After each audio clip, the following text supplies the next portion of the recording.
हाँ तो प्यारे स्टूडेंट, जय हिंद। मैं दिलीप सर, स्वागत है आपका हमारे YouTube channel super x classes पर।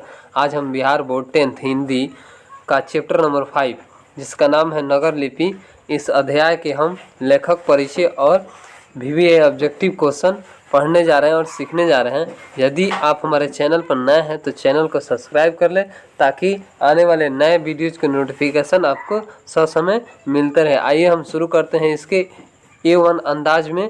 सबसे पहले लेखक परिचय के बारे में। जैसा कि आप देख रहे हैं कि चैप्टर का नाम आप देख रहे हैं कि नगर लिपि है, यानी नागर लिपि है। यह एक निबंध है। क्या है? यह निबंध है। इस लेखक का नाम होता है, यानी नागर लिपि का जो लेखक हैं उनका नाम होता है गुणाकर मूल्य। क्या नाम होता है? गुणाकर मूल्य। और उनका जन्म, किनका जन्म यानी गुणाकर मूल्य का जन्म 1935 ईस्वी में महाराष्ट्र के अमरावती जिले में हुआ था। कहाँ हुआ था? महाराष्ट्र के अमरावती जिले में इनका जन्म हुआ था। किनका? गुणाकर मूल्य का। अब आता है कि इनका निधन कब हुआ। किनका? यानी गुणाकर मूल्य का निधन कब हुआ? तो 2009 में यानी गुणाकर मूल्य का निधन यानी मौत हो गया। नेक्स्ट आता है कि इनकी लेख किनकी यानी गुणाकर मूल्य के द्वारा कितने लेख लिखे गए हैं। तो 2500 से अधिक लेख लिखे गए हैं और गुणाकर मूल्य जी के द्वारा 30 पुस्तक का प्रकाशन किया गया है। कितना? 30 पुस्तक का प्रकाशन किया गया। अगर ऑब्जेक्टिव क्वेश्चन आता है कि गुणाकर मूल्य के द्वारा कितने लेख लिखे गए हैं तो ऑप्शन में आपका यानी आंसर क्या होगा? 2500 से अधिक। आइए अब देखते हैं इसका यानी नागर लिपि जो है इसके हम प्रमुख रचनाएं क्या है। तो देखिए प्रमुख रचनाएं क्या क्या हो सकता है। तो सबसे पहले आपको दिखाई दे रहा है कि प्रमुख रचनाएं में कि प्रमुख रचनाएं क्या है, यानी अक्षरों की कहानी किनके द्वारा लिखा गया है। तो गुणाकर मूल्य के द्वारा यानी क्या क्या लिखा गया है ये समझते हैं। अब देखिए नेक्स्ट आता है स्वर मंडल, उसके बाद आता है भारत इतिहास और संस्कृति, उसके बाद आता है कि प्राचीन भारत यानी प्राचीन भारत के महान वैज्ञानिक, उसके बाद आता है आधुनिक भारत के महान वैज्ञानिक, उसके बाद है मेडलीफ, उसके बाद आधुनिक लिपियों की कहानी यानी गुणाकर मूल्य जी के द्वारा लिखा गया है। उसके बाद है नक्षत्र लोक, उसके बाद आता है सूर्य, उसके बाद आता है अंतरिक्ष यात्री इत्यादि। यानी बहुत सारे इनके द्वारा प्रमुख रचनाएं इन्होंने लिखा है। कौन? गुणाकर मूल्य जी के द्वारा। अब आइए समझते हैं कि दक्षिण भारत में नागरिक लिपि को नंदी लिपि कहते हैं। अगर ऑब्जेक्टिव क्वेश्चन आता है कि दक्षिण भारत में नागरिक लिपि को डैश डैश लिपि कहते हैं तो आंसर में क्या हो जाएगा? नंदी लिपि। उसके बाद आता है कि विजय नगर के शासकों का जो लेख है नंदी या नागरी लिपि में मिलते हैं। किस में मिलते हैं? नंदी और नागरी लिपि में यानी मिलते हैं। आइए अब देखते हैं अगला क्या है पॉइंट, यानी अकबर ने अपनी समय के सिक्के में राम सीता का चित्र बनवा कर राम सिया लिखवाया था। यानी अकबर के समय में एक सिक्का बना था जिसमें राम सीता का चित्र था और राम सिया उस पर लिखवाया गया था। तो यह किनके द्वारा लिखवाया गया था? तो अकबर जी के द्वारा। नेक्स्ट आता है कि उत्तर भारत की लिपि को देवनागरी लिपि कहते हैं। अगर क्वेश्चन आता है कि उत्तर भारत की लिपि को डैश डैश से लिपि कहते हैं तो आंसर में क्या हो जाएगा? देवनागरी। उसके बाद आता है कि 8वीं 9वीं सदी में देवनागरी लिपि प्रादेशिक लिपि बन गई थी। यानी 8वीं 9वीं सदी में जो देवनागरी लिपि थी वह कौन सा यानी प्रादेशिक लिपि बन गई थी। उसके बाद आता है कि नगर लिपि के आरंभिक लेख विंध्य पर्वत के नीचे ढक्कन प्रदेश से मिलता है। किससे मिलता है? ढक्कन प्रदेश से मिलता है। उसके बाद आता है कि एलोरा में अनुपम कैलाश मंदिर को काट कर बनवाया गया था। यानी एलोरा में अनुपम जो मंदिर है उसको कैसे? कैलाश मंदिर को काट कर बनवाया गया था। नेक्स्ट आता है कि जैन गणितज्ञ महाविचार्याचार्य ने गणित सार का संग्रह की रचना की है। यानी नेक्स्ट आता है आपका कि कर्नाटक प्रदेश का स्वर्णबेला गोला का स्थान जैन धर्म का एक प्रमुख तीर्थ स्थल है। क्या है? एक प्रमुख तीर्थ स्थल है। आइए उम्मीद करते हैं प्यारे स्टूडेंट कि आपने लेखक परिचय अच्छे से समझ चुके होंगे। आइए अब शुरू करते हैं VVI ऑब्जेक्टिव क्वेश्चन की ओर बढ़ते हैं। यानी नागर लिपि जो है इसका हम VVI ऑब्जेक्टिव क्वेश्चन एक एक करके समझने वाले हैं और सीखने वाले हैं, जो कि बिहार बोर्ड मैट्रिक परीक्षा 2025 में सबसे महत्वपूर्ण और यहीं से क्वेश्चन आने वाला है। तो 1 नंबर क्वेश्चन कहता है कि नागरी लिपि निबंध के लेखक हैं, यानी आंसर में आपका हो जाएगा गुणाकर मूल्य। क्या हो जाएगा? गुणाकर मूल्य। आइए नेक्स्ट देखते हैं दूसरा नंबर क्वेश्चन क्या कहता है।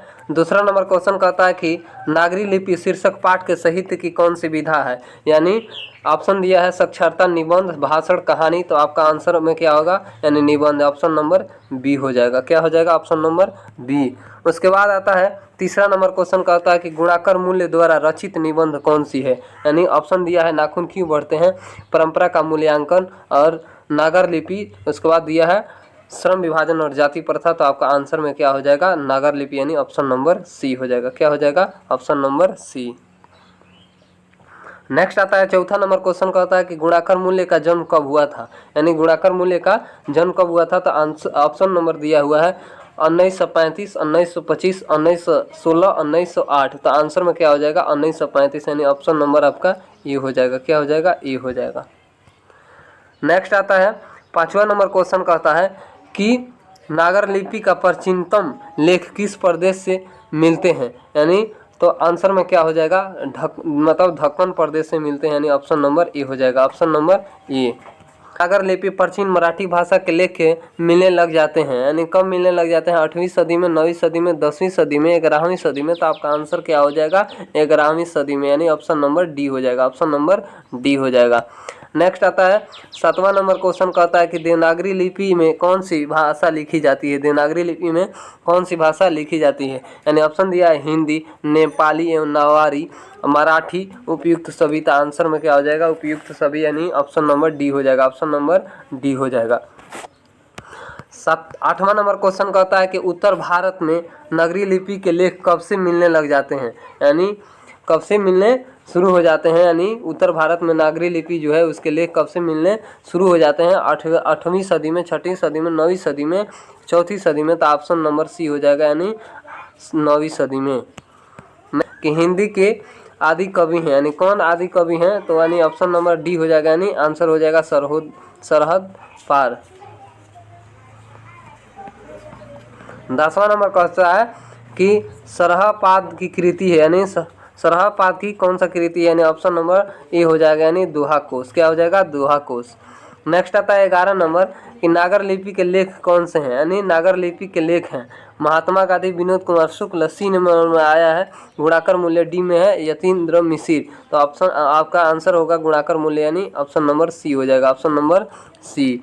12 नंबर क्वेश्चन कहता है कि 12वीं सदी के केरल के शासकों के सिक्के पर वीर कैलाश जैसे शब्द डैश डैश में डैश डैश लिपि में अंकित है।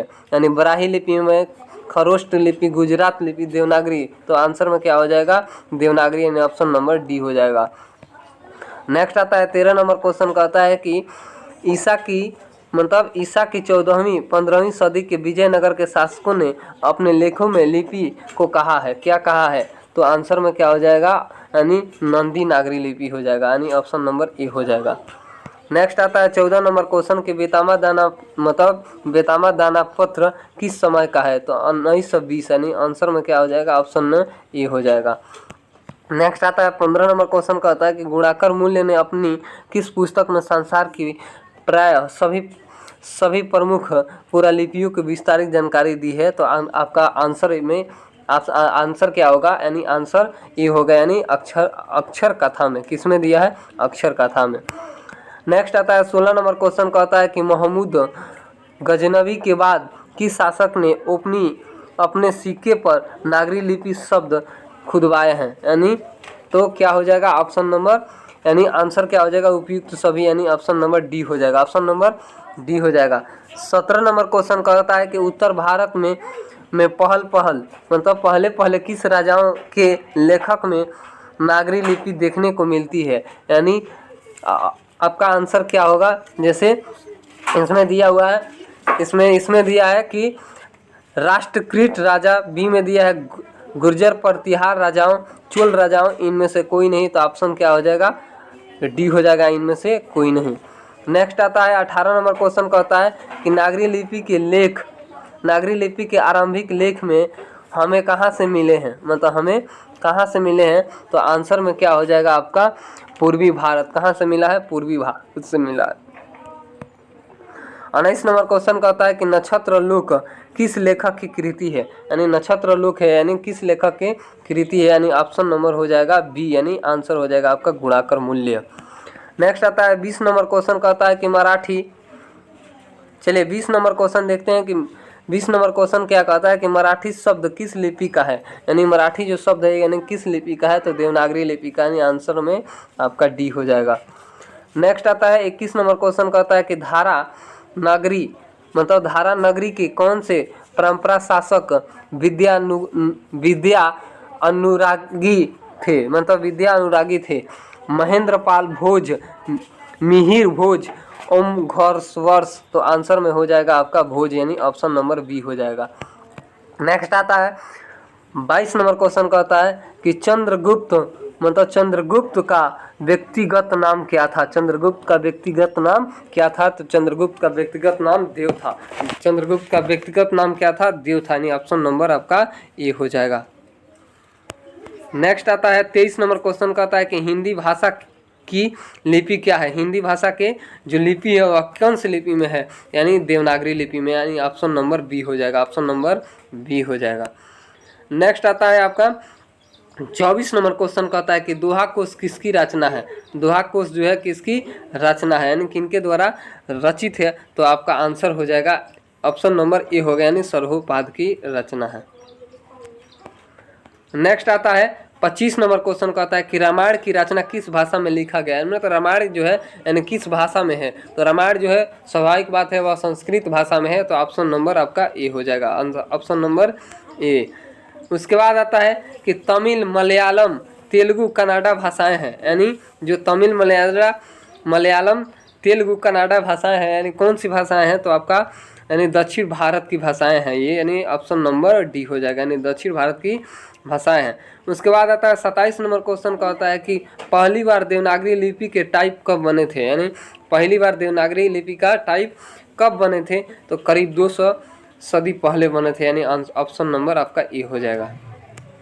नेक्स्ट नंबर 28 नंबर क्वेश्चन का होता है कि अक्षरों की कहानी किनकी रचना है। यहाँ किनकी होना चाहिए, टाइपिंग मिस्टेक है, यानी किसकी रचना है। तो मैक्स मुलर, गुणाकर मूल्य, बिरजू महाराज, रामविलास। तो आपका ऑप्शन नंबर बी हो जाएगा, यानी गुणाकर मूल्य की रचना है।